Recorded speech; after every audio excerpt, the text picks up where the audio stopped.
Olá, pessoal. Vamos novamente estudar um dos princípios básicos da Reforma Protestante, solo Cristo, somente Cristo.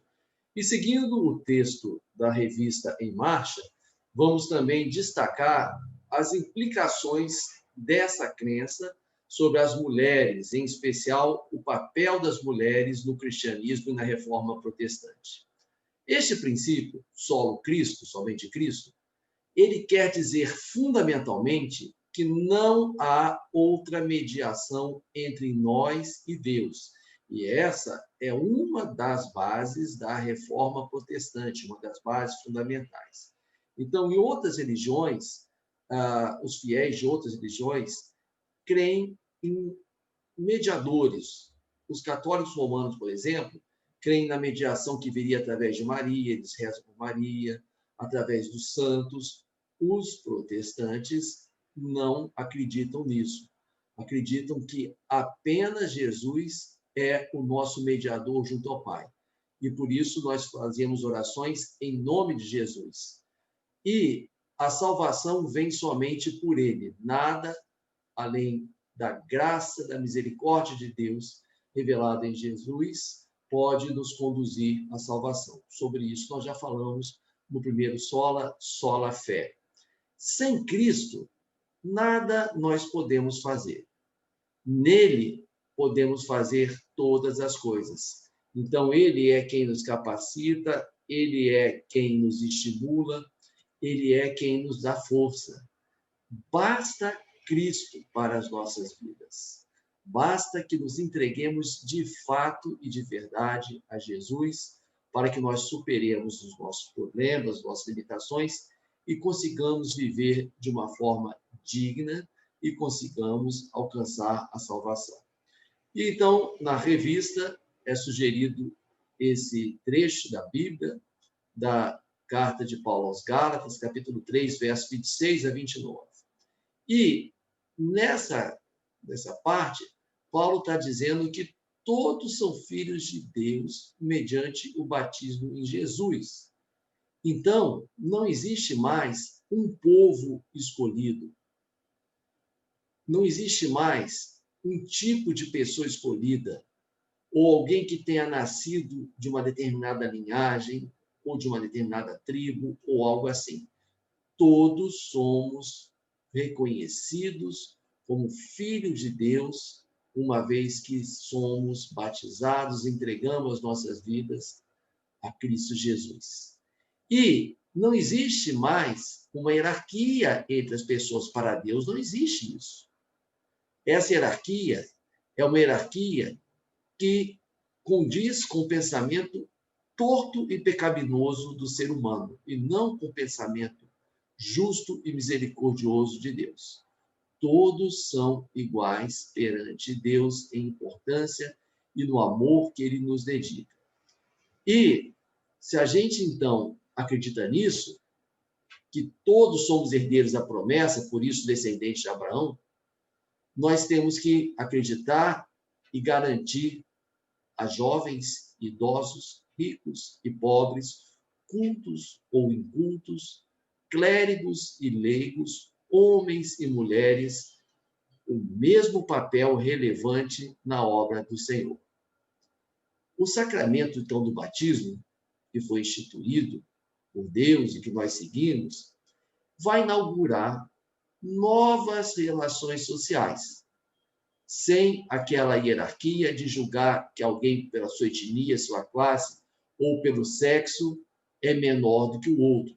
Então, nós não podemos aceitar coisas que ainda existem hoje, que ainda, infelizmente, se manifestam, muitas vezes, em várias igrejas, de relegar alguns a um papel de menor importância e de discriminar as mulheres. Felizmente, a nossa igreja metodista, como outras igrejas também, tem pastoras, tem bispas e tem muitas irmãs leigas que são valiosas na obra. Ao mesmo tempo em que todos nós somos investidos da responsabilidade sacerdotal, que antes era uma linhagem, era hereditária, a gente tem um compromisso. E isso é algo que eu ensino até nas aulas de administração que eu ministro na minha vida secular. A toda autoridade compete ou corresponde uma responsabilidade. Nós temos que assumir, então, o nosso ministério, a nossa vocação. Temos que fazer a obra de Deus dentro do contexto que somos de uma igreja reformada e que todos podem ser realmente responsáveis por anunciar o evangelho.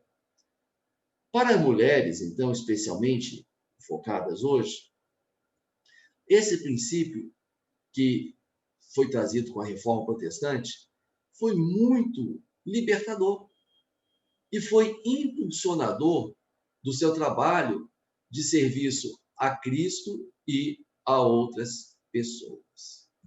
Antes da reforma já havia os conventos, as freiras, mas a reforma trouxe uma nova dimensão em termos de responsabilidade e valorização do trabalho feminino para Cristo. E aí, a lição da revista nos traz um pouco da história de três mulheres muito importantes no contexto da reforma. Uma delas foi a Catarina von Bora, que era a esposa de Lutero. Ela poderia facilmente ter sido ofuscada pela importância histórica que teve Lutero, pelo seu papel primordial, pela coragem, por todo o destaque que Lutero merece. Mas ela, em momento algum, se deixou ofuscar. Ela tinha, na vida secular, um envolvimento buscando o bem da comunidade, a administração da sua cidade, e na vida religiosa, ela se envolvia em discussões teológicas com o próprio Lutero e com outras pessoas. Então, nenhuma mulher deve abaixar a cabeça e achar que tem que se submeter e tem que ficar quieta. A gente tem que ter muito cuidado, porque tem pessoas que pegam até versículos isolados da Bíblia para tentar provar isso. Isso foi assunto da aula passada, do domingo passado, só na Escritura, né? Nós falamos desse perigo dos versículos isolados e descontextualizados. Mas o exemplo, então, dela é realmente um exemplo de uma mulher que soube marcar a sua presença na vida e na igreja de sua época. Essa outra mulher, Árgula von Umbach, não sei se é assim que pronuncia, ela é considerada a primeira teóloga protestante, a primeira mulher que estudou teologia. Ela debatia com professores universitários de sua época, com cartas inflamadas, cheias de paixão, no sentido de convicções que ela tinha.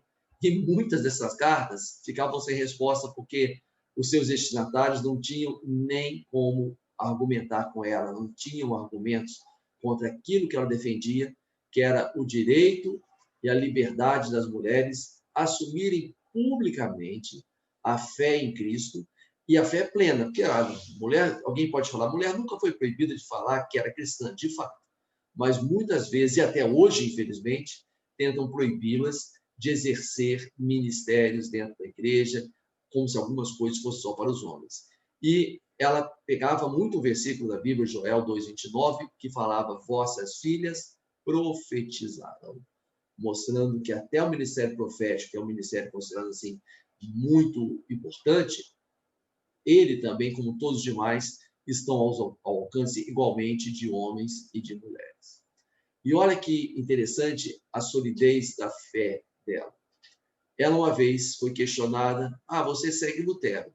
E o que você faria se Lutero abdicasse da fé protestante, se ele se retratasse, ou seja, se ele voltasse atrás nas suas teses, no seu movimento reformador? Olha o que ela disse. Que mesmo que acontecesse que ele negasse tudo, que Deus não permita, ela falou, que não mudaria em nada a opinião dela, porque a opinião dela está construída unicamente sobre a verdadeira rocha, que é Jesus Cristo. Foi isso que ela disse na ocasião, quando confrontada com essa pergunta, que é uma pergunta apenas e se acontecer, não haveria um indício de que isso iria acontecer.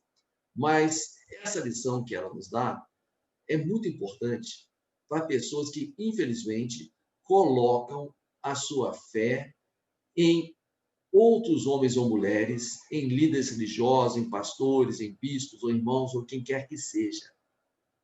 Eu já vi acontecer de pessoas que começam uma certa idolatria por lideranças religiosas, e aí quando essas lideranças caem, tropeçam ou as decepcionam de alguma forma, essas pessoas acabam também caindo na fé e se afastando de Deus.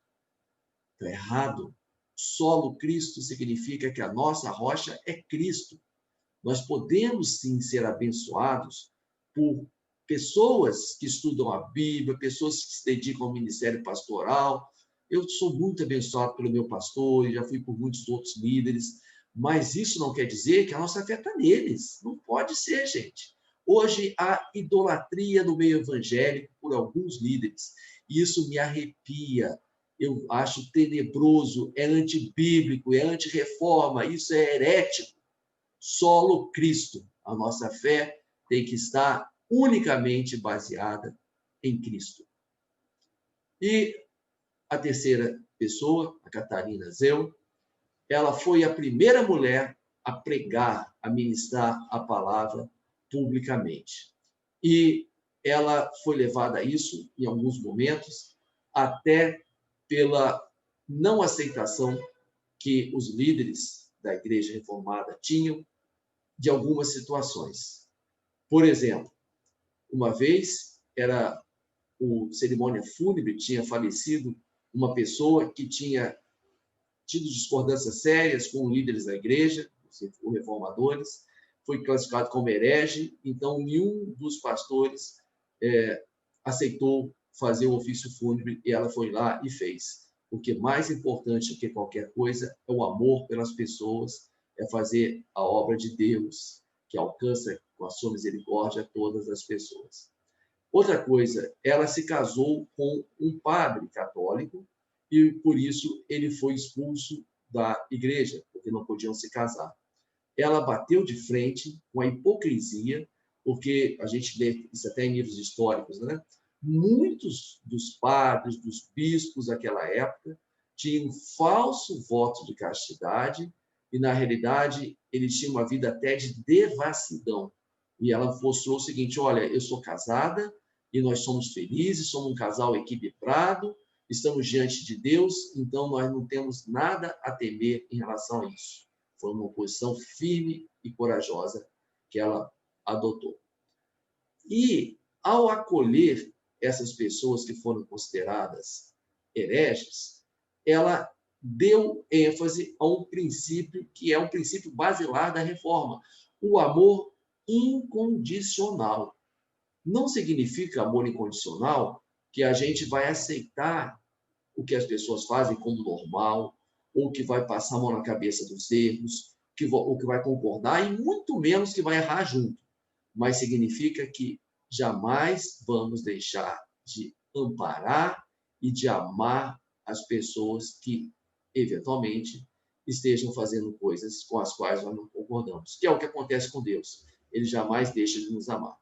E com base nesse amor incondicional, ela foi também uma pioneira, uma pessoa que defendeu fortemente o ecumenismo, ou seja, a convivência com pessoas de outras fés. E ela defendeu algo importante: solo Christus não significa solo posições doutrinárias específicas de uma igreja ou de uma fé.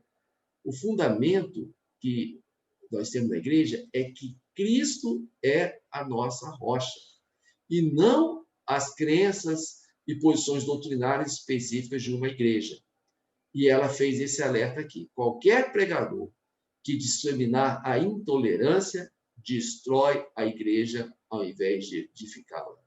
Vivemos tempos difíceis demais, em que a intolerância religiosa cresce de forma assustadora, em que a todo momento são fundadas novas igrejas, não pelo mover do Espírito Santo, mas por brigas, por contendas e por intolerância entre pessoas que não se conformam com outros que pensam um pouco diferente deles. O que nós precisamos fazer, então, é resgatar solo Cristo. Todos temos que estar firmes na convicção de que em Cristo somos um. Em Cristo somos fortes. Em Cristo somos salvos. E somente através dele nós podemos ter certeza da nossa salvação e fazer como convém a obra de Deus. E todos e todas são convidados a fazer isso. Que Deus nos abençoe ricamente. Que Deus nos dê sempre sabedoria para buscarmos o verdadeiro cristianismo. Amém.